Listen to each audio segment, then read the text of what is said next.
Well, hello there. This is John Fisher, and we are doing short stories from Disney Animals Storybook Collection. And this story's from Pinocchio, Figaro's Day Out. Figaro scowled at Pinocchio from the corner. Ever since the blue fairy had brought the puppet to life, things had changed.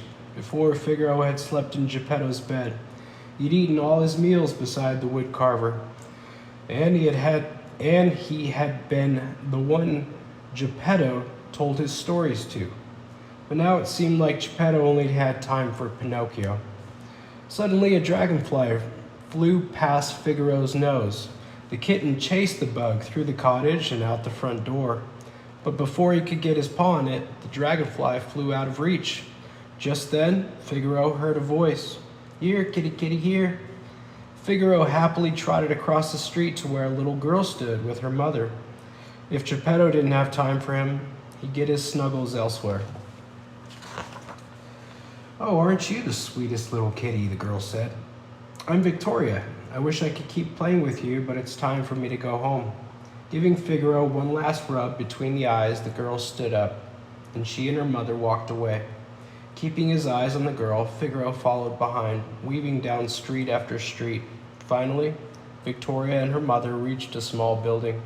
Figaro tried to follow them inside, but the girl's mother stopped him. "Oh, please, Mama," Victoria pleaded. "I'll take good care of him." "You know my rules," she said. "No animals." "I'm sorry, Kitty," Victoria said. "I'm not allowed to have pets. You go home now." Figaro looked around. He'd been so focused on following the girl that he hadn't paid attention to where he was walking. He realized he had no idea where he was. Nothing looked familiar. How was he going to find his way home if he didn't know where he was? Figaro began to walk, but soon it started to rain. Figaro thought about the last time he had been so wet. He had been outside playing while Pinocchio and Geppetto did their shopping, when suddenly it had started to rain. By the time the two got home, the poor kitten was shivering. Pinocchio had carried him inside and dried him off with a warm blanket. Suddenly, the little kitten's stomach began to grumble. It must be dinner time. A little way down the road, Figaro spotted a market. Looking up at a fish seller, he meowed loudly, but the man just swatted him away. "Off you go," he said, brushing Figaro aside with a broom. "Find your food elsewhere." Figaro's stomach growled again. It seemed that he might be going to sleep hungry. At the thought of sleep, Figaro yawned. Perhaps it would be best to find a place to spend the night, but everywhere Figaro tried to rest was already taken. He was chased out of a dark alley by an angry cat. In the park, a pack of vicious dogs snarled and barked at him until he ran away. And under the bridge, he was hurried off by a family of ducks.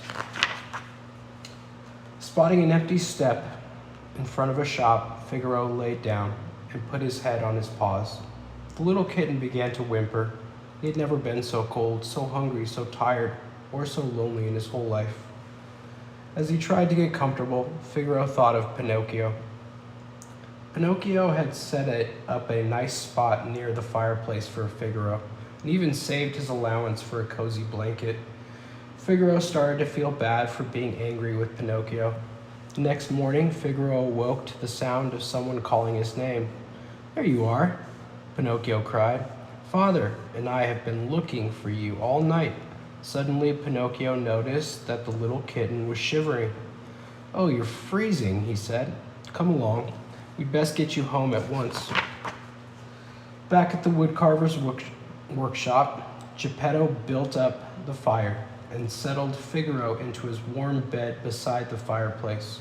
Pinocchio gave the kitten a big bowl of cream and a plate of fish. "There now," Pinocchio said. "You should be feeling better in no time." Geppetto smiled at his son. "You take such good care of Figaro.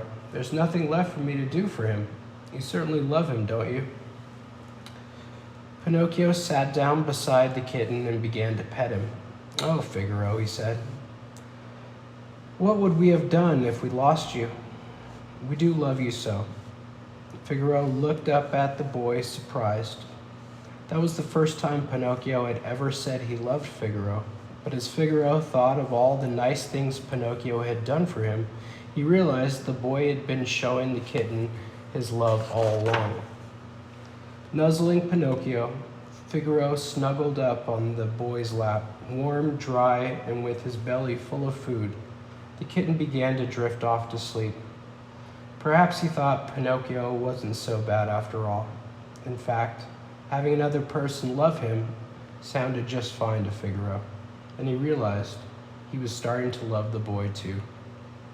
And that is the end. I struggled with a cold through this one, and a little bit of a nasal congestion, which is similar to some Pinocchio issues. So thanks for listening.